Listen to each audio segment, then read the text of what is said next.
Welcome to the Barker Podcast Collection.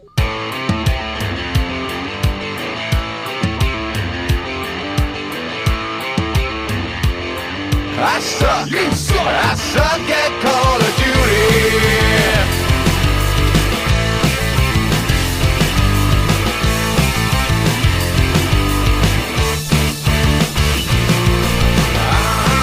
You suck. You suck. You suck.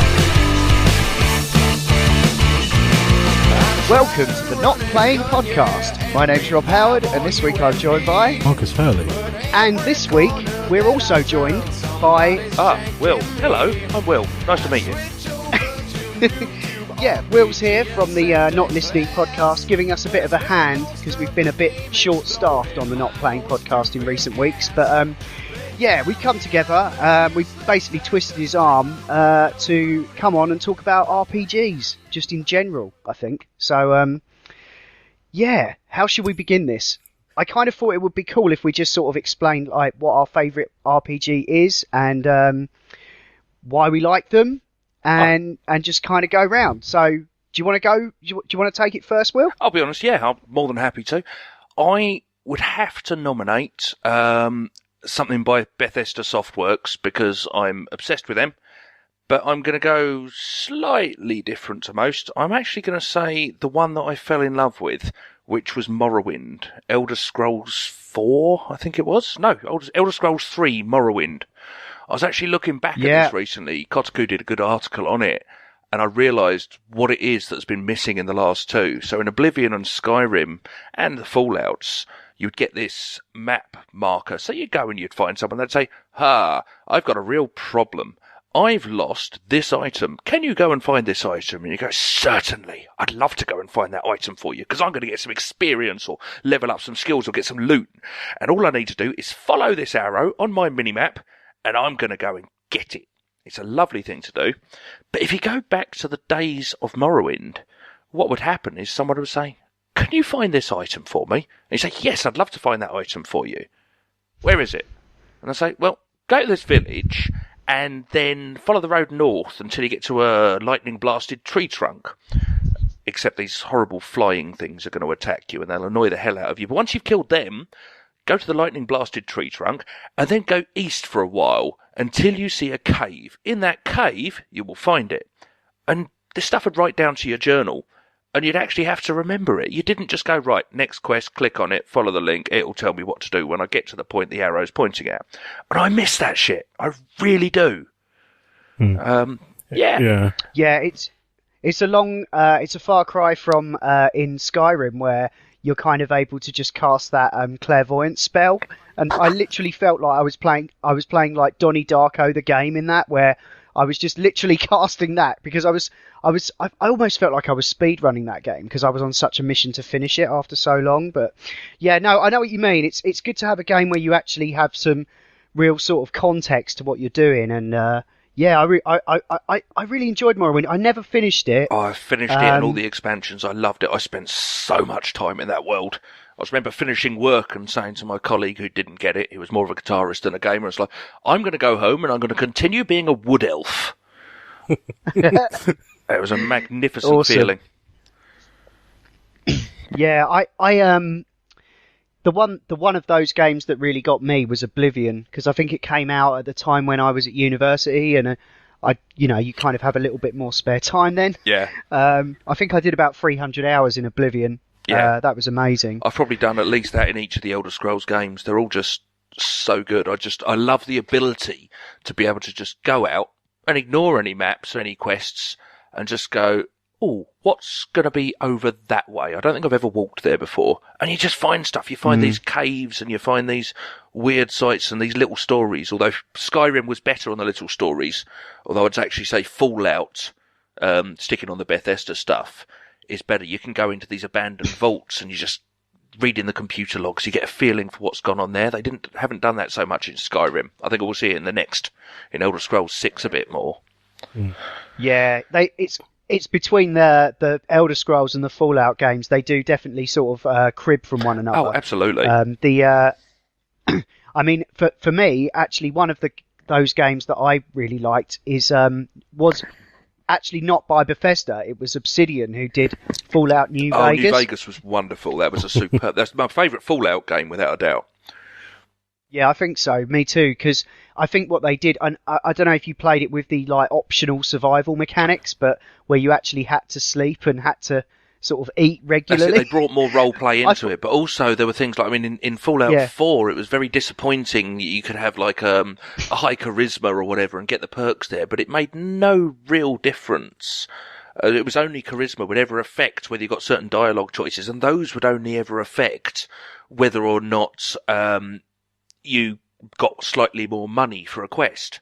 Whereas if you go back to New Vegas, you might get to a lift shaft, and if you had a high repair skill, you could fix the lift and just take it up, and if you didn't, you'd have to take the long route. And all of the different skills, if you were good at them, you could play the game differently. It took you much closer to a true role-play experience, and I really desperately want them to take Fallout 4's engine and do the same. Yeah, I think, unfortunately, Obsidian have just done a big crowd campaign for the sequel to Pillars of Eternity, so I think they're kind of quite comfortable doing their sort of old school Baldur's Gate thing. The other issue there is that they agreed with Bethesda or ZeniMax or whoever it was that they would do the game, and they loved doing it, and they have said they would happily do something with Fallout 4, but there's nothing in the offing. But one of the things that was arranged was if they could get a Metacritic score of greater than 80, then they would get a large bonus, which would make it far more worth their while. And they got 79 or something ridiculous. So they had a real problem there, and it is tragic, because I think if they'd gotten 1% more, or something silly like that, they'd have gotten more money about it. It would have been a better prospect for them to try again. Yeah, for sure. But no, I did I think I liked New Vegas. The other thing I liked about New Vegas was the faction system actually worked. They tried to do something in Fallout 4, but I broke it.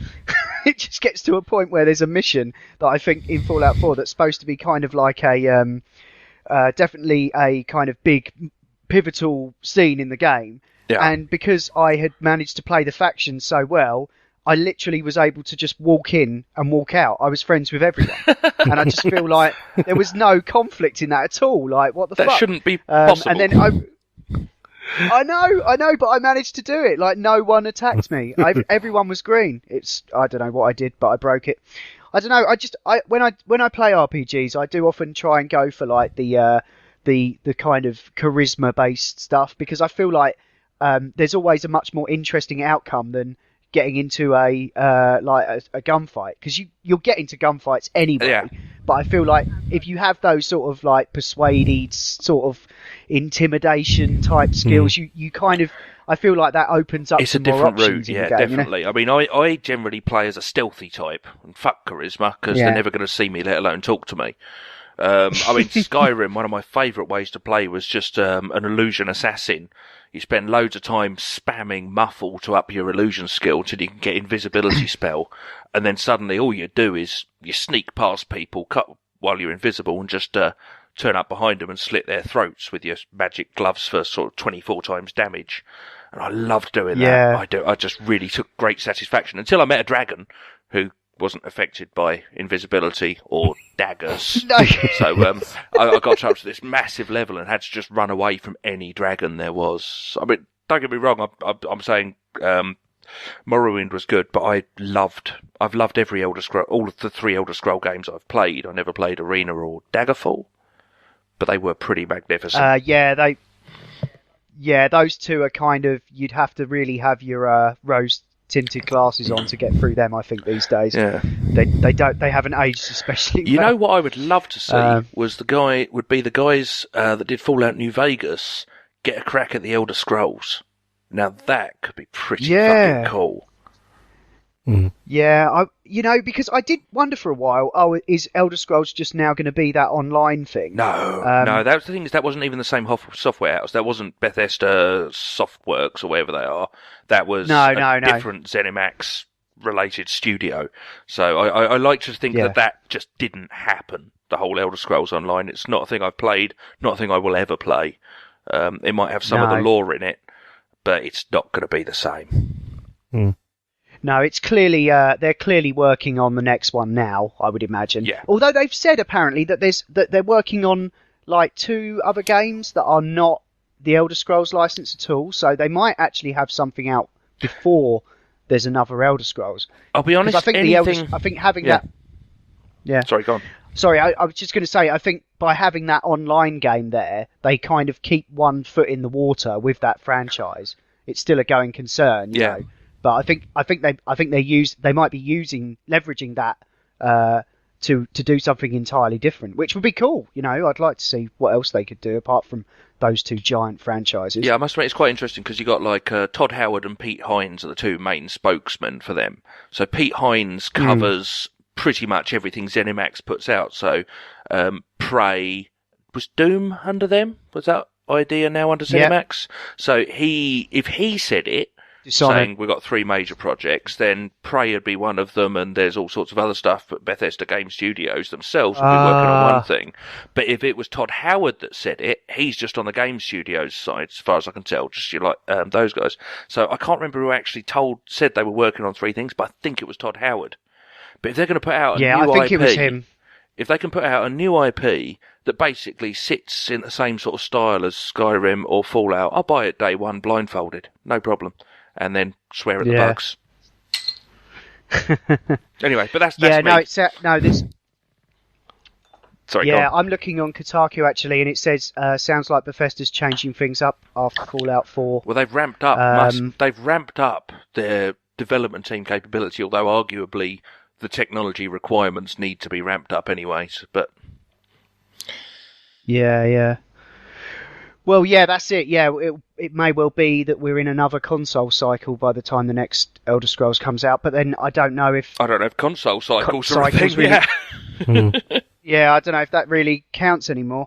No, the one last thought I had about the Elder Scrolls games is that they do really lend themselves well to like replayability, and it's something that kind of grinds against me a bit because I like to just go through games and one and done. And because of that, what I end up doing is multidisciplining and kind of tearing the verisimilitude out of the experience by becoming like the Archmage who's all... Yeah, well, it's like... I feel like I break the immersion by being like the Archmage who's also in the Thieves Guild and an assassin and nobody knows who I am. It's like, but you couldn't do that. But if you go back to Morrowind, you couldn't actually do that. Yeah. So you didn't have a fighters guild. You had a thieves guild, and you had the assassins guild. But you had 3 noble houses. It was like Redoran I can't remember exactly, but it's like Redoran or Redoran, however it was pronounced, were the fighters, and you had House Telvanni with the mages, and then you had another one which was something else. But you had these 3, and if you joined the mages, you would be attacking the other 2. So it was more like the Fallout 4 scenario, where you picked one of the 3 major factions, and you were then, after a certain amount of time, a less amount of time than Fallout 4, that was it. You were theirs. And even if I recall... even if I recall Sorry, go on. Even I think it was in the Kotaku article brought it back to mind. So even if you joined like Redoran or whoever it was, one of your early quests was to go and kill the leaders of the Thieves Guild, which meant you're not doing Thieves Guild on that playthrough. But that actually forced more replayability. And yet on Skyrim, my brother platinumed it in a playthrough. And in that playthrough, you had to be head of the Thieves Guild, head of the Assassins, head of the Fighters, head of the Mages. And you just think, that's a bit shit, actually. That's lazy. That's lazy. Yeah, that's kind of... I wish they put in a little bit more friction there that would stop me from just proceeding through these quest lines and then thinking, oh, fuck, I'm in that town. I might as well do this for that guy while I'm here. Yeah. And then before I know it, it's like, oh, I'm right in the middle of the Thieves Guild quest line. It's like... oh shit, I didn't really mean to do that, but now I feel like I've got to finish it off. So again, on Morrowind, it forced you to play the role better. So we're talking about role-play games. I think Morrowind forced you into a role more often. If you wanted to, you could do the Thieves Guild and the Kaminona Tong, I think they were, for the Assassins. And you would have to use a stealth build character. You absolutely did. So you would go on that, Yeah. and then you'd go for a big heavy armor shield and sword. No, it was just sword, wasn't it, back then?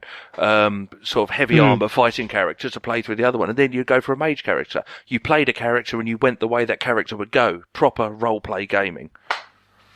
Yeah. No, I really like the sound of that. I wish they'd kind of go back to some of those old values, because I was able to do a lot of the Thieves Guild missions, like fully tanked up with like fireballs and stuff, and it's just like That's it. I feel like I'm missing the point here. Yeah, really. they say go and burgle this house. You'll lose a bit if you're detected. To be honest, I'll lose a bit, but I'll still do the quest. I'm just going to kill everyone. Yeah, pretty much. Anyway, Marcus, you've been fairly quiet so far. I know your RPG experience comes from a different angle. Marcus, are you there? I am, sorry. Hey! I couldn't read all that. I was taking a piss a bit and having a sign saying I am Ash. Oh. But If you want- I think for me, I kind of got into RPGs in the early 90s when the PlayStation started kicking around. And So, quite a long time ago. yeah, then. well, for me, it was always about the JRPGs. They were the things I sunk so much of my childhood into. Like Final Fantasy and stuff. Well, Final Fantasy VII will probably always be my first RPG love. I know it's almost a bit of a cliche, and you'll meet so many people that will always say, "Oh, it's amazing! It was the first game they played with a storyline and all this sort of stuff." But for me, it really was. I was not ready. In 1990, God, when was it? What, don't Final remember. Fantasy VII? Yeah. I don't think it wasn't 97 because I was still in school. God, I don't remember when it was, to be honest. Probably 92, 91, 92 or something like that. I don't know. But Yeah, it was 97, Final Fantasy VII. came out. yeah, that makes me, less of a boy and more of a stroppy teenager, which was inclined with the main character, really. Yeah. Or to put it another way, all pretty much Final Fantasy characters. Yeah, true. Yeah. But Cloud was cool because I remember watching the animated movie, which was like a sequel to it, the CG animated movie, and they put him as a kind of emo style, not really speaking much. And then I played through the game again after that, and he's a bit of a joker. He's a bit of a laugh when he gets there. He doesn't give a damn about this freedom fighter group or their cause. He just turns up and says, "I'm just here for my money." And he uses phrases like, "Let's mosey." No emo has ever said mosey. It's just like... Do you think that you gravitated towards the Final Fantasy stuff because you were into anime already, or was it Final Fantasy that got you into anime? Well, to be honest, I think it all happened around the same time. I mean, at the time I was there was this massive culture shock going on. It was just, you had anime, you had comics coming in, you had, everything, the films, Beat Takeshi Kitano, Lady Snowblood and all that. You had the Hong Kong cinema films about, so it was a whole Far Eastern Asian thing that had just exploded onto the scene. And also it was the era of cyberpunk, so you had like Akira and everything else. So it kind of was automatically cool, and kids around my age automatically gravitated towards all of that. I mean, I started learning Japanese at the same time. So It's funny because I picked... Sorry. Yeah, no, go ahead. I picked up Final Fantasy on Final Fantasy VIII, the one with Squall, Yeah. Lionheart. But when you described Cloud, or whatever his name is, Yeah. the stroppy teenager who said he was just doing it for money and all of that stuff, and then turned out to have a little bit of a sense of humour down the line, that's the same hero. Yeah, I know. But it turned out Cloud's story turned out to be really mental. It turned out he was actually a failed clone of the main antagonist. So he's actually a failure. It was just really weird, when you actually play it through a few times and work out what the fuck is going on with this game. But, Well, but oddly for enough, me, it was, Final Fantasy IX, I think Zidane was, he the turned main out to be one antagonist, of many. also, Yeah. It's a very similar thing. I mean, 9, I loved the look of 9. The fact that they went proper old school with it, with the sprites again. I like the fantasy setting more than the steampunk setting as well. But 8 I loved as well. 8 gets a lot of hate from people for some reason. But But I those 3 games, I think 7, 8, and 9 have always been my favourites. 10, 8 was the one I played. Yeah. I was a bit too late for 7, and I was kind of just curious because I was like, there's been 8 of these. Yeah. I knew nothing about the series, but I was like, if there's been 8 of these, then they must be quite good. So I gave 8 a go, and that was the first JRPG I ever played. That was exactly the same for me. Yeah, I found it a little bit weird, and I played it on PC as well. yeah, and the I PC found it port was a little weird, I think. Yeah, I found it a bit weird because it was a bit of a shonky port. Like the controls weren't anything like any other game around that time. But I think I was really enamoured with the characters and just the presentation of it all and the conceptual vision of it all. I love, I like thought the that was whole well complexity of the sort of junctioning system on 8 as well. Yeah, that was amazing. I don't even think I yeah. understood that at all. Seriously, if you got the hang of that, basically one of my younger brothers, I fucking nailed it. one of my younger brothers, yeah. he played it, as I say, like a Japanese person would. I kid you not, I watched him go into a fight with his main character Squall. The creature hit him, and it healed him. He then struck the creature once, and it was inflicted by about 6 or 7 status ailments, including blindness, poison, death, and also he drained life out of it as well. And you're thinking, this is just an attack. You've basically turned your character into a god. Yeah, you ignore all the other characters and you just milk the hell out of Squall. You Yeah. level him up as much as you can, and I tell you what, you get to the end and you've got Lionheart, you just like keep It's him at brutal, low health. isn't it? The You grin keep him at on low your health, face. your ultimate comes up and you can just hit them like 50 times, doing 99999 damage each time. It's like, I own you. Well, that was the thing. It was brilliant. I going back to 7 originally, it was the first game I played in which you had to fight these big, over-the-top boss characters that had like ridiculous hit power, and you had to basically strategize how you're going to use characters and everything. And it's like, oh god, you're setting up to heal a character before the boss character kills them, and some bosses actually flick characters out of battle, and then you kind of go through. Yeah. On the UK market, that was a new thing. I know the Japanese had the Final Fantasy games for years, and there were a couple out, but this was mainstream, hitting the PlayStation and all of that stuff. And suddenly it's a new thing, isn't it? It was balmy, yeah. I've got to think, I've got to plan, I remember, I've got so many options. I remember when you leave the main city at the start, and then you're thinking, oh god, this game's taken off. I thought it was going to be set in Midgar, the whole city. I thought that was the concept of the game, you're in this place and you're trying to solve a mystery and take on the evil corporation. And then suddenly you went outside and then this wild music was playing. It was this whole 3D map. And I remember nearly dropping the control pad at that point thinking, oh my god, what the I had the same thing on 8. The reason I bought it was 4 discs. So it was like, there were all games were a disc because that's what a game was. It's like, hang on, 4 discs. I don't know how this is going to work, but I'm going to have to give it a crack. Yeah. I think Final Fantasy was 2 discs. Fantasy 7 was 3 discs, 2 discs, I think. I think it was 3 discs, if you look actually. If you look at the difference I've still got in the graphics, PlayStation game here. the FMVs on 8 were incredible, and 9 just blew that out of the water. But 7, I'd never played it before, and I bought it on the PlayStation Vita. Yeah. And everyone had said, it is one of the top games of all time. But you know what? If you've never played it before, it hasn't aged that well. No. The remake. I'm looking forward to the remake. It is one of the reasons why I'm still breathing. Although that was announced at E3 the year before last, or was it last year? Yes, it was. I've seen some screenshots of it. They've been very quiet about it. But I've heard nothing. I think Square are doing it because, to be frank, they've got nothing else to lose. Their last few games haven't sold as well, hence they've gone this whole dodgy route with pre-order stuff and all that, and taken loads of flack for that.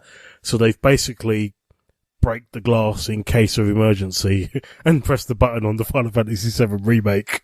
Well, it's true, actually. If you look at, if you're switching the subjects, because particularly when they announced it, if it was E3 last year or the year before, Hitman, they said, it's going to be an episodic, 'cause that was Square, wasn't it?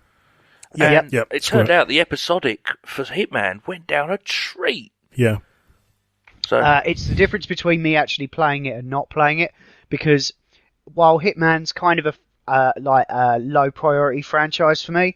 Like if you tell me I only have to play it for like an hour, then or Yeah. 2 hours, then all of a sudden that will like rise right to the top of my pile because it's a low time commitment, and I've played through the first 2 episodes now.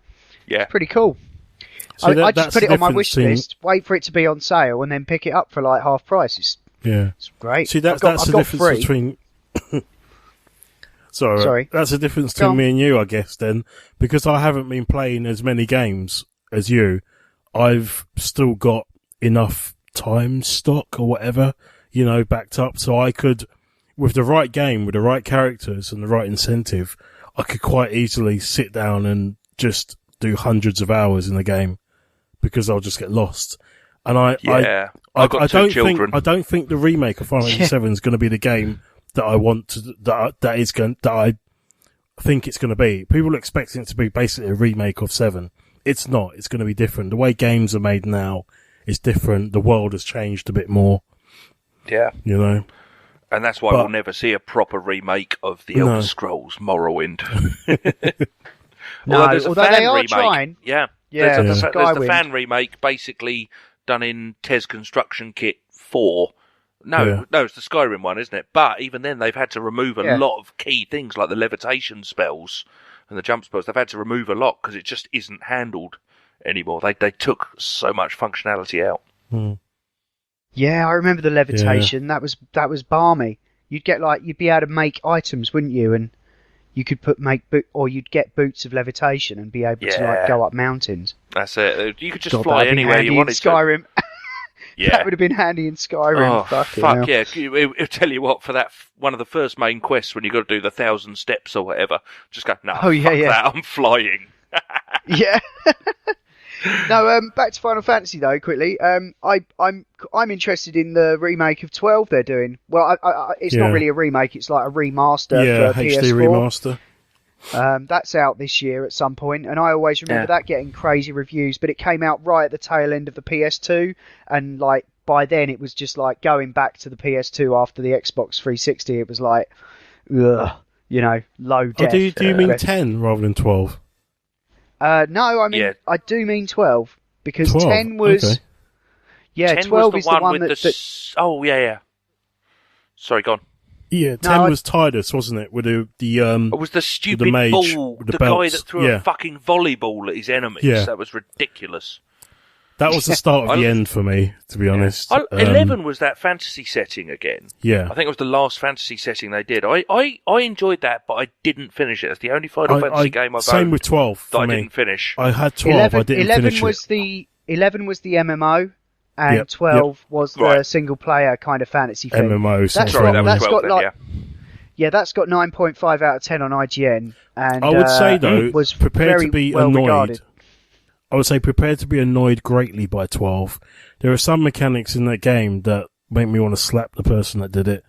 Really? When you're looking for rare weapons, some cases you have a percentage chance of a chest appearing, and of that percentage chance, there is a percentage chance that it's the weapon that you're actually looking for.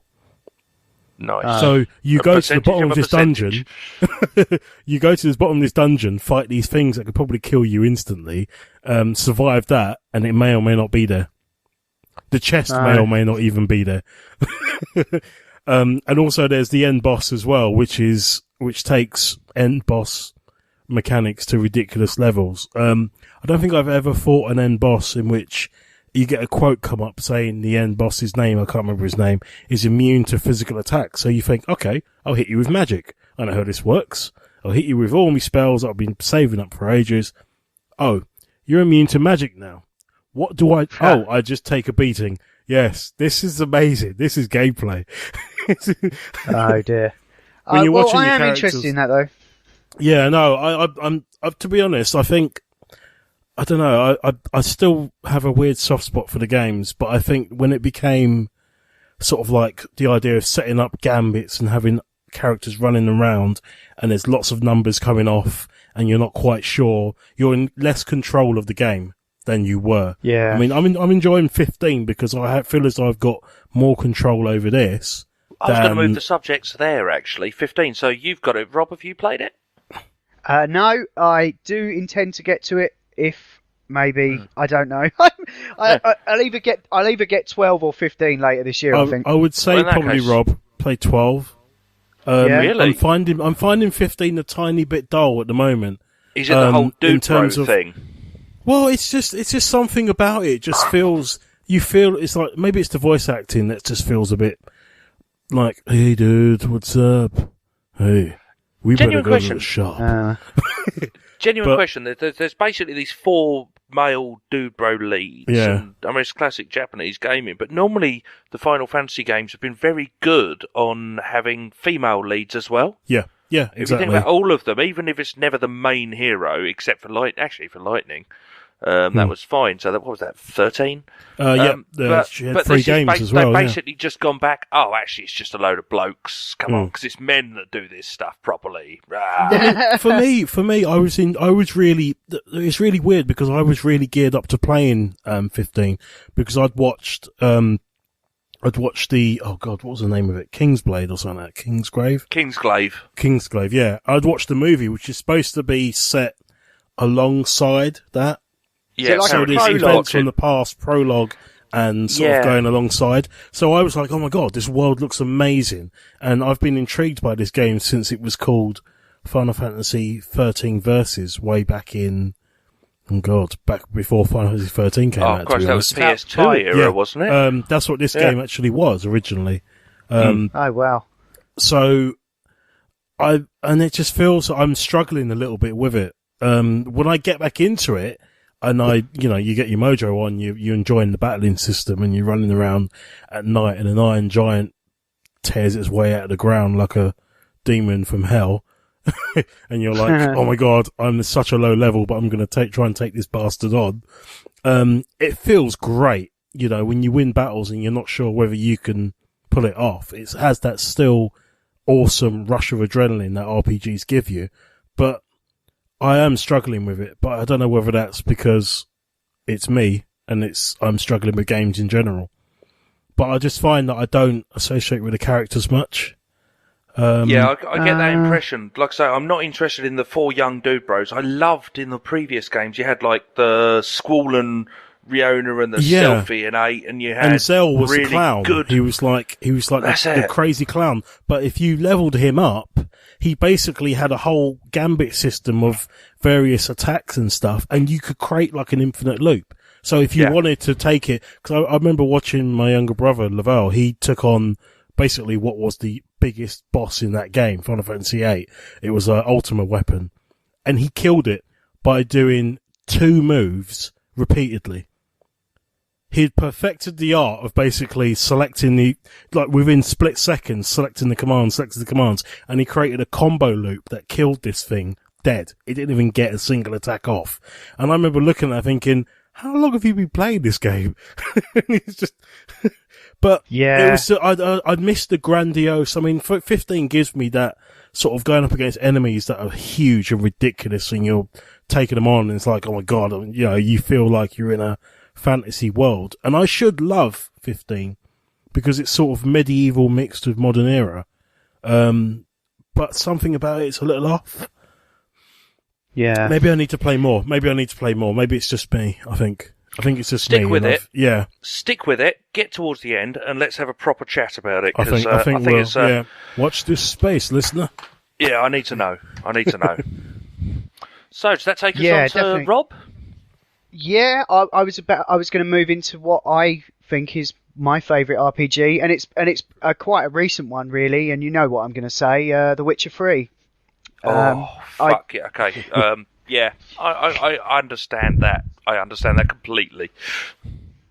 Because for me, basically, it took the open world thing, but also filled it with interesting things to do and interesting stories. And to me, I feel like CD Projekt have utterly usurped BioWare, especially after what I've heard about Mass Effect. And I didn't really like the last Dragon Age much either, really. It just felt like a bit of a bloated mess, really. But no, Witcher 3, I just loved it. The level of attention to detail and just the fact that you could go from like riding across these lush grassy fields, go straight into a town, into up the stairs and into a room and talk to someone in there, and no loading. It was just so the technical brilliant. side was amazing, but to me it was the plot, the story, the side quests. Every side quest was interesting. All of those different beast hunts, all of the different things. There were no, just go and get me 10 of those and that will help your progress. It was, well, you did the herb collection, but that was never quests. That was just like, I'm going to make myself better. The rest of it was just all, there's a monster that needs killing, and every one of these fucking monsters is different and has a story behind it and an approach, and it was just so beautifully put together. Yeah, that's kind of what it was. I think the closest it got to sort of grinding was, well, they basically replaced like what most RPGs would have with the grinding with the whole kind of Monster Hunter thing, where you would have to go and, prepare, and there'd be a story attached to it. Little investigation on each one. And also, you didn't always get the contracts. Sometimes I'd just go and think, oh, there's a thing over there, I'm going to go and look at that. And you'd go and look at that thing, and suddenly you realise that, oh, there's something interesting around here, and you activate your Witcher senses, and it goes, oh, there's a scary beast. And then finally this thing comes up saying, new mission, and you look at the level of it, and you go, shit, that's 20 levels above me. I better fucking turn back. Yeah, it was weird, wasn't it? Because there was a lot of front-loaded content, so you'd always end up out-leveling the content, before you got to it. But then there would be the real mega hard stuff there if you thought you were hard enough. Yeah. But there was that, and there was also the armor sets, which I ended up doing just to polish off the rest of it. I didn't do all the armor sets. I played, I think it was medium armor style, and I made sure I did all of those. But I think it'd have been crazy to do more. Marcus, have you played it? I think I have The Witcher, but I've not got around to playing it, which is sacrilege. Well, you see, after this podcast, I shall go and set myself on fire. Yeah, I had Witcher 1. I had burn the non-Witcher. Yeah. I had The Witcher 1, which was okay. I found it a bit too tough. I got bored and finished and didn't I heard bother. The second one was great, but yeah, you see, the second one I played a bit of in anticipation for Witcher 3, because GOG did a massive deal or whoever. And I sort of played it and kind of went, it just wasn't quite right. But The Witcher 3 was just something else. And I'll tell you what they're doing. Is it cyberpunk or steampunk? Cyberpunk 2077. And I don't know what it is, but I'm just going to buy it. Yeah, it's based on an old RPG system, I think. Ooh. You know more than I do then. Yeah. I played all the Witcher games. The first one was based on the old BioWare's Neverwinter Nights engine. So, basically, CD Projekt were basically, they were just ripping off unlocking Western games and translating them so they could be played in Poland. Well, have you ever? That's how they started. That's it. Absolutely. There was a whole couple of Eurogamer articles about that are well worth looking up to anyone who's interested in CD Projekt Red. It's a fascinating history on it, and that's how they learned how to make games, by basically pulling them apart. And so I guess that was why Witcher was basically a very hacking. heavy. Yeah, we use the term hacking. You're being very kind. yeah. Well, basically, Witcher was just like a sort of Uber Neverwinter Nights module. Because that game was inherently moddable. So they just heavily modified it and put it out as their own thing. What I would say is Neverwinter Nights and Neverwinter Nights 2 do deserve an honourable mention from my side on favourite RPGs. They were fantastic games. And again, true role-play games. You could play how you wanted, be who you wanted. Okay, the story was the same, but you could be an absolute shitbag, evil necromancer, or you could be a great paladin, and things did turn out differently. And it was also a very exceptional interpretation of the new at the time 3rd edition Dungeons and Dragons rules, which I became obsessed with as a result and ended up actually running pen and paper games of. Nice. Which is something I might be venturing back into after an event that happened in Chelmsford the other week. Well, if my wife wouldn't basically constantly bully me for being into actually, no, fuck it. Yeah, I'm up for that. Yeah, I've had a regular game going. So long as I've got time. Yeah. No, I've had a regular D&D group going for the last fuck knows how long. Basically every other Sunday we try and get together. Would John be one of those, perchance? Yeah.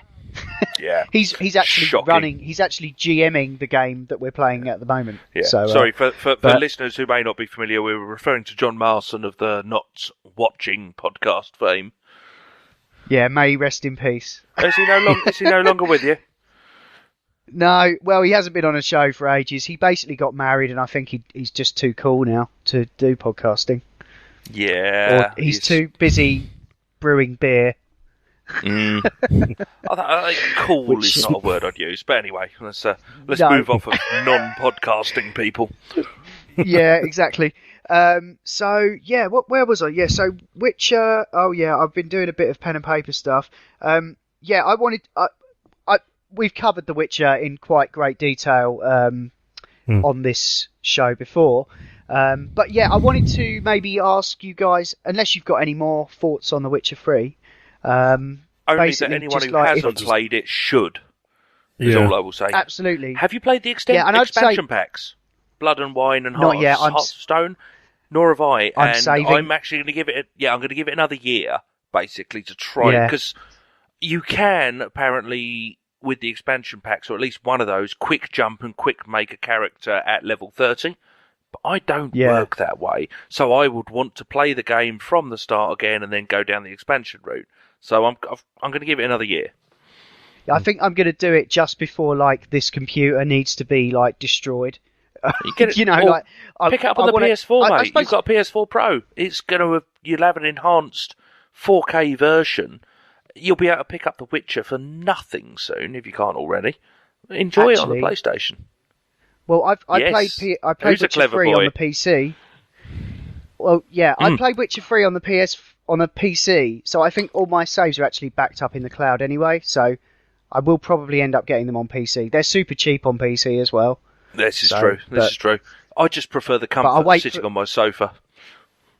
Well, I do have plans when I move out to have my PC hooked up to a 4K TV, so... It's good That's to have options. Yeah, Just got that's this kind weird of my plan. image.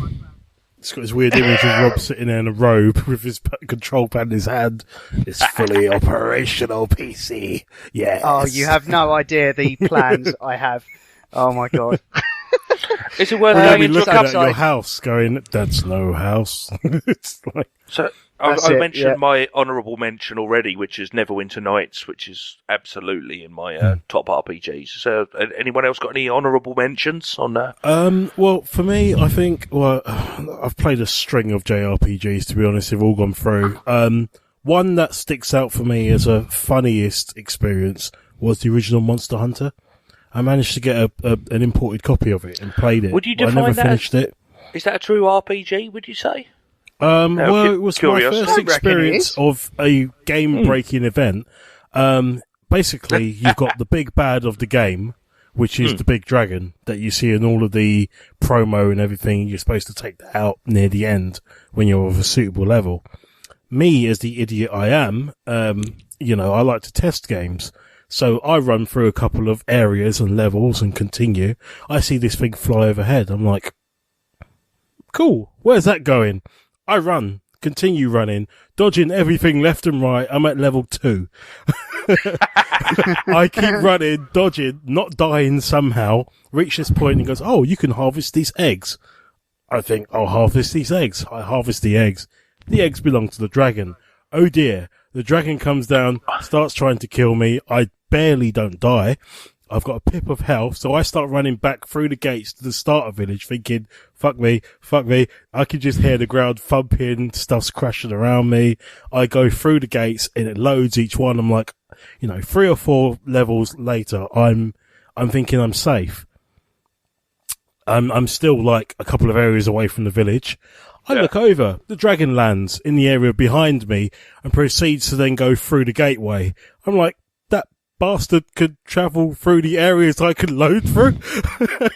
So, yeah, it kills me, but it was my only experience of something chasing you back through the game. I've never had that really in any, thought through, It literally was just so pissed off. It almost gave no fucks about the coding and just came after me. I think, but my proper honourable mention has to be Guild Wars 1. Holy shit, right. I've forgotten about Guild Wars. Because that is a that's an game MMO. I have sunk so much time into. It is unreal. I have sunk. Yeah. I mean, I had mates that we had our own guild. It was called Requiem in Paradise, which spelled R.I.P.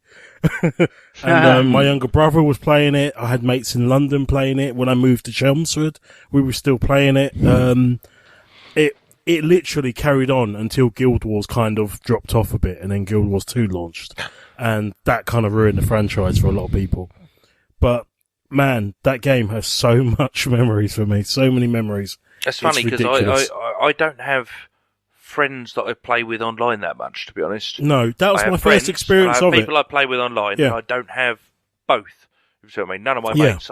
No. I'm desperate to find some PC Overwatch players. So if anyone wants to contact Rob, when they listen to this, because I'm not giving out my contact details, for fuck's sake, maybe we can get some sort of guild going. But I'm a tank, by the way. I mean, look at me. Of course I'm a fucking tank. No, I do know people that I've got friends that play Overwatch on PC, but I'd have to introduce you to them. Yeah, I just need some friendly Overwatch players. But sorry, I'm moving. I just want some sex as well. But Wrong podcast, mate. Bollocks! It's not the play-in you're looking for. It's just like Honourable mention from me, other than Neverwinter Nights, was Wasteland 2. Oh yeah, they're making Wasteland 3 as well. They are. I must admit, I didn't get that far through Wasteland 2, but it was more about an inability to devote time to it due to new children Life. and new jobs and life. And I haven't got back into it. But I am going to start it again because that's a proper RPG. It's basically what Fallout was based on in the first place, and it's perfect. It's got everything. It's got the character development. It's got the chats. It's got the whole thing I liked about New Vegas, which is where your skills can affect how the game plays out, not just differently. It's got this wonderful tactical ranged combat setup, and it was just I really enjoyed that. Yeah, I saw it being played. I've got a lot of time still for those kind of isometric games. I'm playing one right now, Torment, Tides of Doom. Tides of New Area, yes, yes. Yeah, I'm playing that right now. I just don't. I'm struggling with time at the moment. I really am. It's most frustrating. There's so many RPGs I'd have done to death, and so many other things. But basically, my time is split between Overwatch and I'm playing Dishonored at the moment, which doesn't count as an RPG, but it's still fun. Is that the first one or the second? Sorry, Dishonored 2, yes. Yeah. Oh, cool. Yeah, I finished that. It took me. It's quite a long game, but it's one of those games. I mean, that's almost a bit of an RPG in a way, because one of my honourable mentions I was going to mention was Deus Ex, which is kind of, because this is the thing, and something that I thought we might get into on this is the fact that RPGs are kind of all games now. Well, that's actually, it's.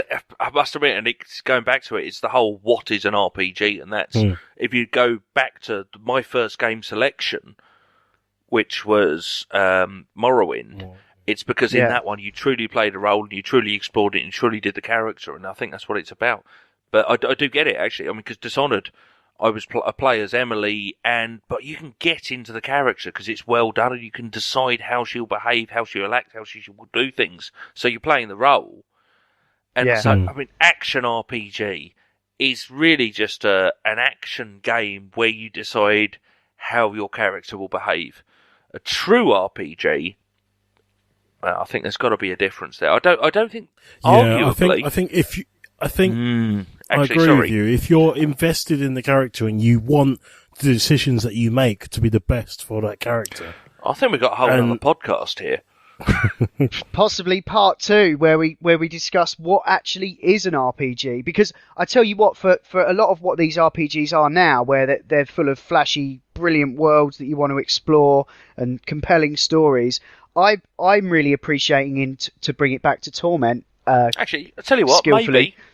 Tell you what, shall we do that? Because I've just seen how long this one's hanging on, and we can your we can regular pick audience this up used again. to 15-minute doses. How about for our next big gangbang, not playing podcast, we go into what is an RPG, how would you define it, and how should they be better? Yeah, that's fine, and I'm happy to kind of call it there if you like. I just wanted to finish one thought, please, which will perhaps sort of act as some kind of cliffhanger for the next one. Torment is what I'm appreciating about Torment is that, you know, it's not got the presentation that a lot of these modern games have, but it's a game that reacts to your decisions, and that's kind of where I think like the role playing is missing in a lot of the bigger, flashier looking games. Like to give you one example, there's like a murder mystery element to it, and if you rest to optimize your stats or whatever, refresh your health, time actually passes. You're going to tell me time actually passes, and more people die. Yes. So, like, people that you might need to talk to finish other quests. So I'm like, I cannot rest in this game until I've solved this murder. It's will not quite cool. rest until the perpetrators have been brought to justice. Yeah. Love it. Cool. All right then. Well, we've done about an hour, so I'm happy to call it there. We've all mentioned a few games. About 15 minutes was your initial suggestion? 50. I think anything over half an hour is fine. Otherwise, it starts to get a bit late and people start talking absolute bollocks. Sounds good.